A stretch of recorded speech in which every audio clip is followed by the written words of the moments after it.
Good morning. Rob Harrington, Cranky Old Patriot.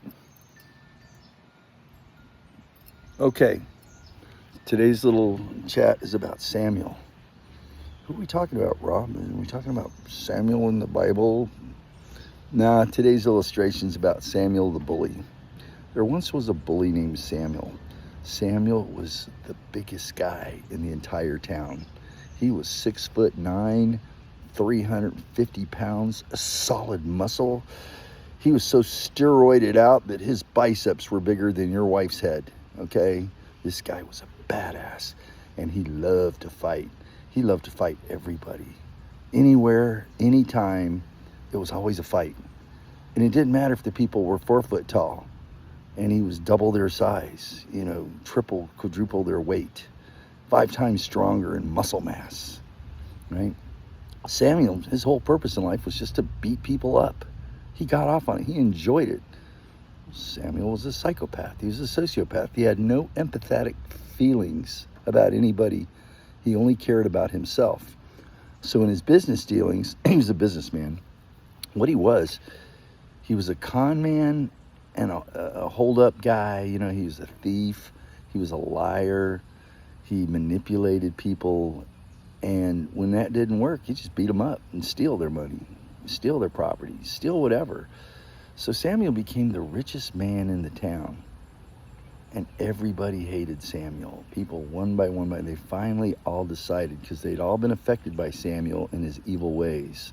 So finally, the whole town had a secret meeting. Samuel wasn't there. And in this secret meeting, they all decided, we've had enough of this guy. He's the devil. He's evil. All he does is lie, cheat, rape, steal, pillage. He's raped our daughters. He's had affairs with our wives under duress. He threatened to beat them up and kill them if they didn't submit to his will. So the town had this little secret meeting, and they decided they've had enough. And one day, they invited Samuel. They said, Samuel, we want to elect you mayor of our town, okay? Samuel says, I don't have time for politics. I have people that I own who can run all the politics for me. But Samuel, the people believe in you. They believe in what you tell us. You have to be our leader. You are God's chosen leader for our town. And Samuel started thinking about it. He goes, well, you know what?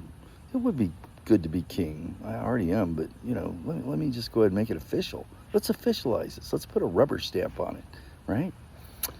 So they set up the podium in the town square, and Samuel stepped up to it. The whole town was there, 100 people. It was a small town. And so Samuel began his speech. He said, thank you, everybody, for understanding that I am your Lord. I am your boss. I am your chief. I'm your king, right? And at that moment, the whole town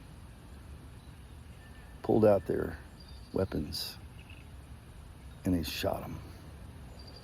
They put hundreds of holes in him, hundreds. And then to add insult to injury, they hung him from a tree.